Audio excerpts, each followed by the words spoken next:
Today we're going to go to the why. And this is one of the most important exercises that I have found most effective with people. So the big question is, all of you, why do you do what you do? Have you ever when's the last time you thought about why do I do what I do? You know, the usual answer. Want to make money and have to responsibility for my family, so I just want to survive. That's survival mode. Anyone here familiar with the Maslow's hierarchy of needs? So that's a pyramid, and it's taking care of your food, shelter, and clothing, very basic. And then you go to the next level. There's the next level. So you guys can research your Maslow's hierarchy of, now you want to do something better because you can influence and you have to kind of with people. And at the end, at the top of the pyramid, where someone like me, very old guy, is always what do I do for others?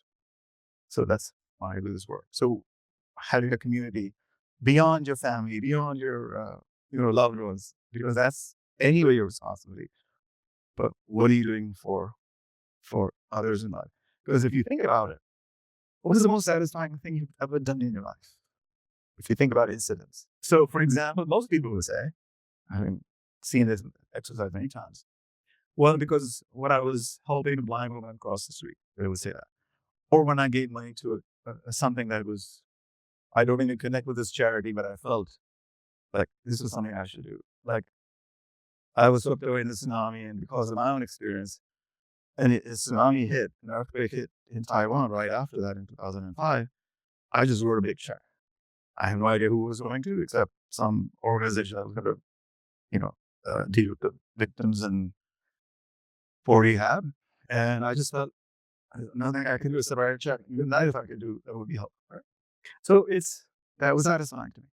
I was on the plane coming here, and there were these three business guys coming to a meeting in Bangalore. There was a man on a wheelchair. His wife was trying to do the wheelchair, but we had to take a bus to the plane, and there were steps up to the thing.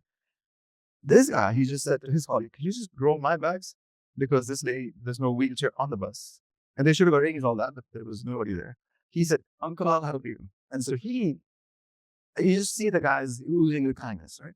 And he just did that out of nothing else. But first he helped them to come in the bus. I saw that too.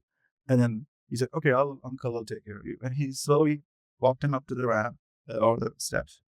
And it's just such a lovely gesture to see. So I think that's an act of kindness. I don't think we all feel I did that. It's just not for my family, but beyond. You have in your workbooks this exercise. Ideally, this is done with someone who knows you well and will call you BS. Sorry for using BS here. Would say, "Hey, don't try to fool yourself, okay? You can't fool me because I've known you for so many years." Sometimes the husband wife thing is not such a good idea because how I know you for too long. So it's already pre-programmed and what the heck is. So the exercise is, we are 35 minutes in this class, or page 4 or 5. You're literally going through every step and saying, why do I do what I do first, right?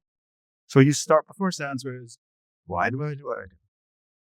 And you put an answer that's yours, uniquely yours. Obviously, don't think it's some standard answer. This is your answer. And then, why is that important to you? The first answer. Oh, and then there's another answer. Well, why is that important to you? And you keep going. Most people have it not beyond 5 without experience. So 90% of people never go beyond 5.